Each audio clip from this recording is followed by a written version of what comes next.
Have you ever had something from your nightmares appear to you in broad daylight? I have. Welcome to the next Graveyard Ramblings.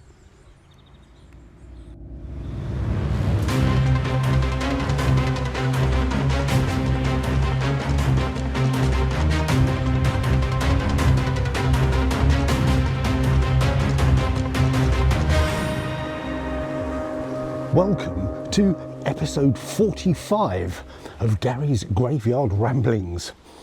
And it's been a long time coming. Look, they've cleaned some of the gravestones up in the village. I'm in the north side of the village graveyard, back on home territory again.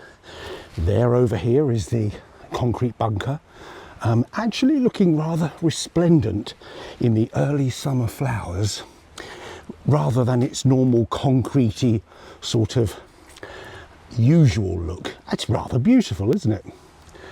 Sadly, we have absolutely no idea who's in there, funnily enough. And let's just nip round here very quickly and say hello to Mr. and Mrs. Owl, although in the clean-up version of their gravestone, we can actually see that it's not two owls, it's two skulls.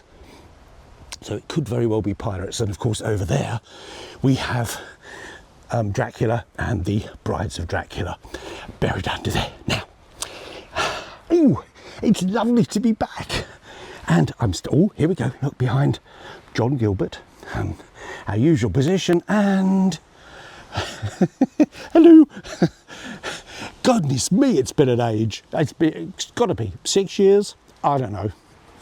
In fact, it isn't. Partly because I have done 3 other episode 45s in the intervening time, but all of them failed my strict quality tests. So you can imagine, well, once you've heard this, what they must have been like. So, yeah, and excuse the accoutrement, sûrement l'appel. This is all due to increased sound quality product. Because here at Peasmoldia Productions, we like to give you the very best in audio-visual quality. Sadly, unfortunately, it's just me today. And what have I got to talk to you about today? Well, you see, some of the reason why I do these is because I go on my walk around the village and then I have a couple of ideas. And if I've got my camera with me, I decide, you know what, I'll do a rambling.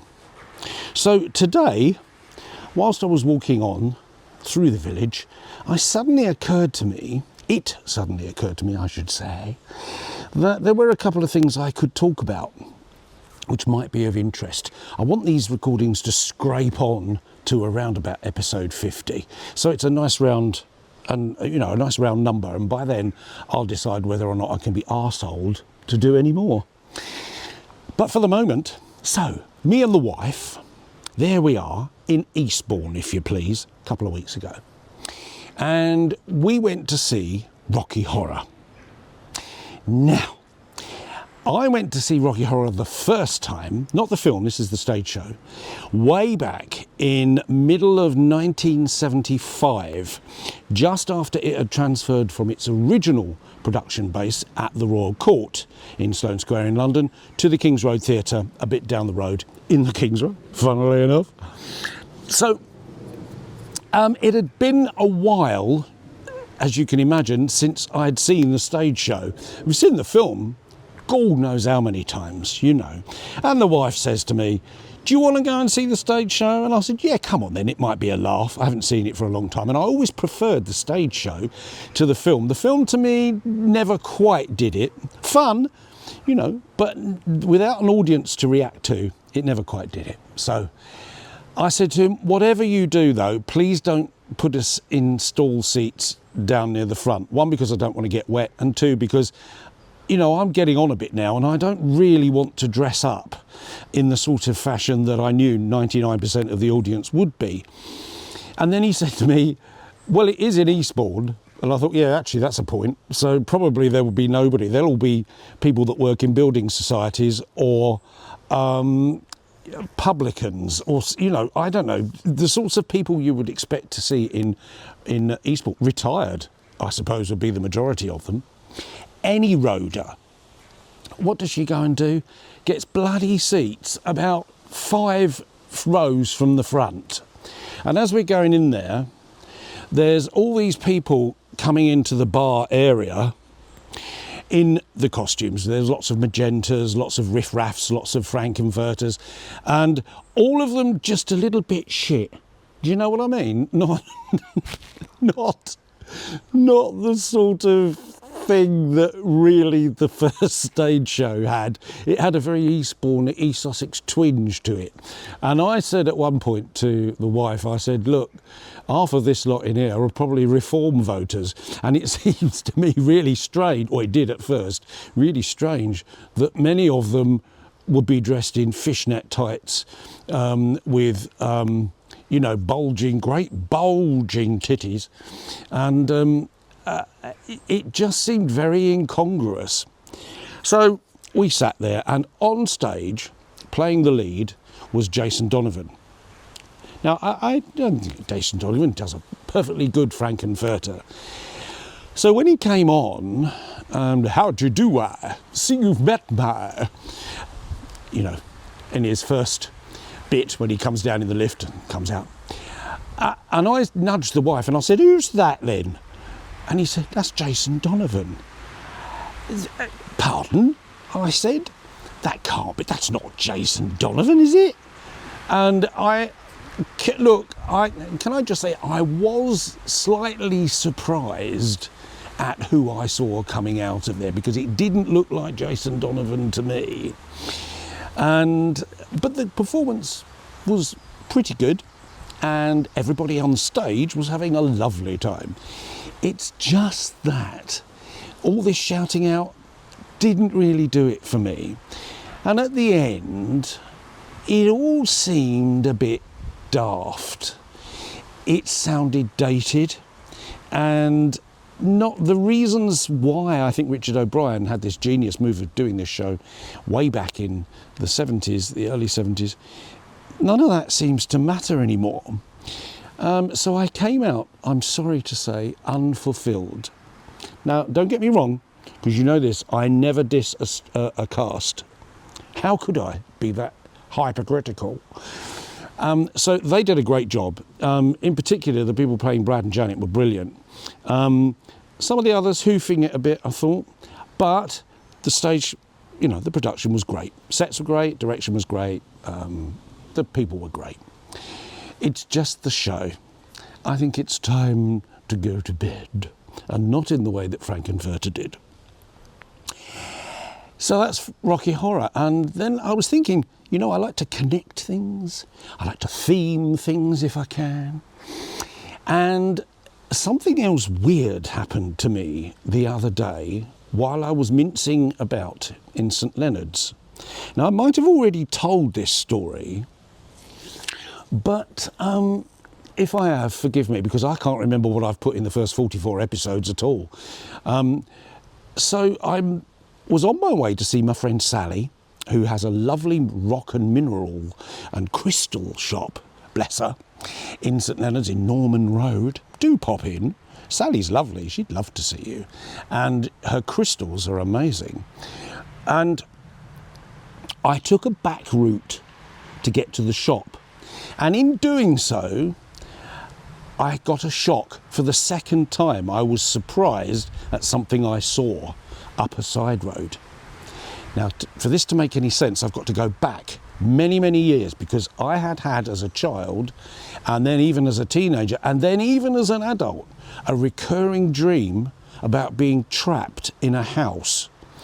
This house was very dark inside and dingy, and it was on a corner, and it had a corner in the house. It was like the house was actually built with a corner in it. It had many, many, many bedrooms. They all seemed to come off a long corridor which bent round the corner. And every single bedroom looked like it had been abandoned years ago. It was badly furnished, tastelessly furnished, and very scary. And every time I went into a bedroom to try and find out which one was mine, though why I was there I never found out, I got this feeling that something was behind me. And it was a very scary dream.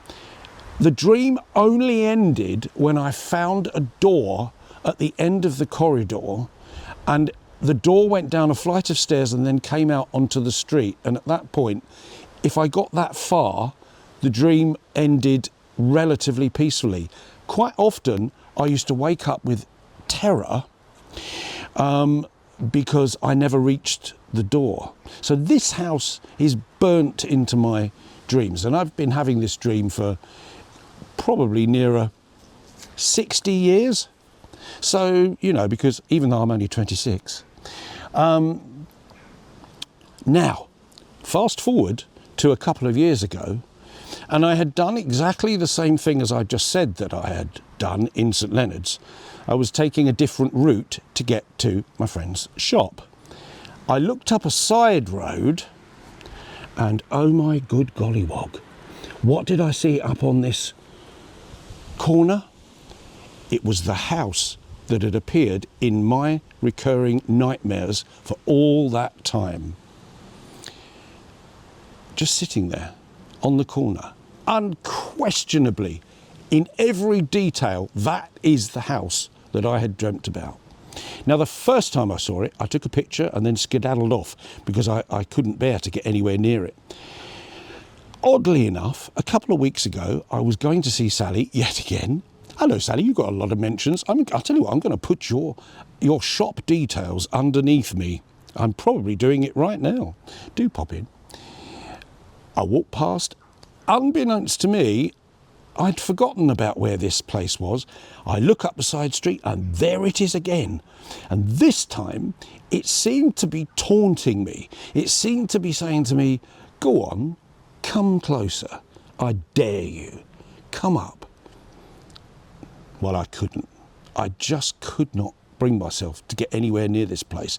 And the sense of fear and dread that I had inside me was palpable. It was just awful. I took a picture of it and I'm going to show you that picture now. I'm doing it while I'm talking, and I thought I'll take all the colour out of it and make it black and white and mysterious, because this, actually that's odd, because the outside of the house in my dreams always seemed to be in very dingy dark black and white, but the bedrooms inside were all done hideous shades of sort of dirty pink and just the sorts of colours that don't do it for me at all. Very scary. Anyway, I did the same thing. I took a look at the house, took a picture, and then skedaddled off. And I'm wondering whether or not, in the grand scheme of things, I should confront this fear. But then I can hardly go up to the door, can I? Do you know what I mean? I can't go up to the door and say, excuse me, I've been dreaming about this house for the last 60 years. Do you mind if I come in and have a walk around? Can't do it, can you? I mean, well, you just can't, can you? Well, I'm not going to. Whether any of you lot... Or wouldn't it be funny if someone watching this contacts me and says, excuse me, I live in this house. So, you never know. But I'm not going in there. Oh, no. No way. Anyway, I like to keep these short, as you know. Well, it's a rambling. Do you know what I mean? So, it's lovely to talk with you again. And it's lovely to be back in my little village graveyard. I'm going to try and make it to 50 episodes and then we'll see what happens. But in the meantime, I'll finish off as I always do and say, salute.